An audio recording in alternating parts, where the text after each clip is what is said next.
Magandang araw mga pre, nandito na naman tayo sa panibago nating vlog at dahil sa suspendido tayo sa 3 araw dito sa Move It, lalamog muna tayo ngayon. Lalamog muna tayo ngayon mga pre. So galing dito Luzon, papuntang Makati, 150 pesos lang. 21 kilometers away.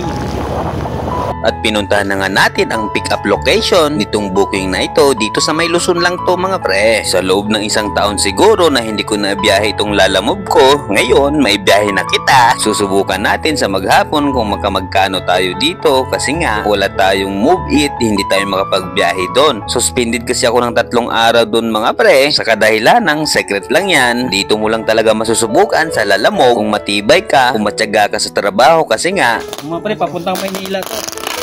kailangan mong mag-double booking dito. Kasi nga, pag hindi ka mag-double booking dito mga pre, ay luging-lugi ka. Biruin mo, galing Luzon, papuntang Makati is 150 pesos lang, di ba? Man, pasabi na lang po na papunta na po. Isa Move It yan, 21 kilometers, nasa 300, 400 na yan. Ay mga pre, papunta tayo Maynila ngayon. Uy, thank you po.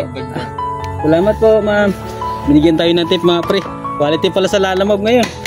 Ito pala yung unang way ko, double booking tayo mga pre. Inuha ko na yung Maynila, magkalapit lang naman yung Maynila at Makati. Kaya inuna ko muna yung Maynila, tsaka ko diretsuhin yung Makati. Let's go na! Ngayon ko lang talaga naisip na maganda rin pala maglalamove kasi nga mga parcel yung dala, magagaan. Tulad nitong nasa likod ko, isang karton, magaan lang yan mga pre ha. Hindi naman masyado mabigat yan. Sa Move It kasi, tao at napakadelikado pa minsan.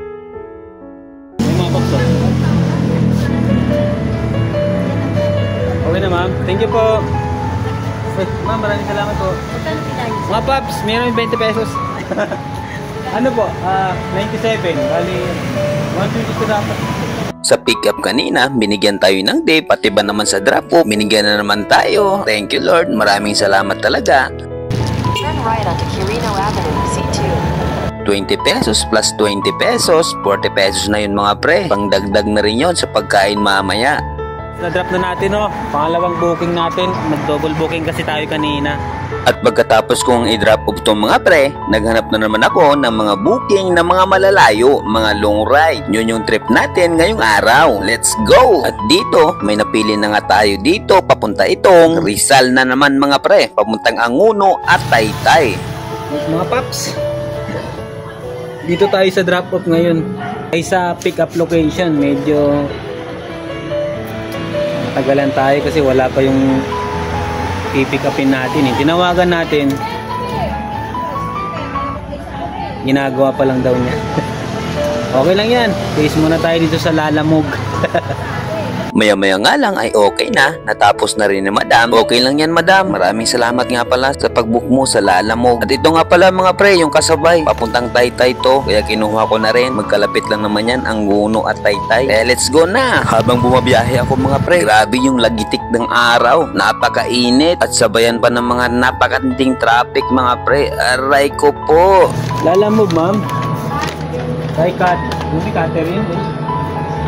Mga pre, dito na tayo, nakarating na tayo sa Taytay Rizal. Ay, Anguno Rizal pala ito mga pre.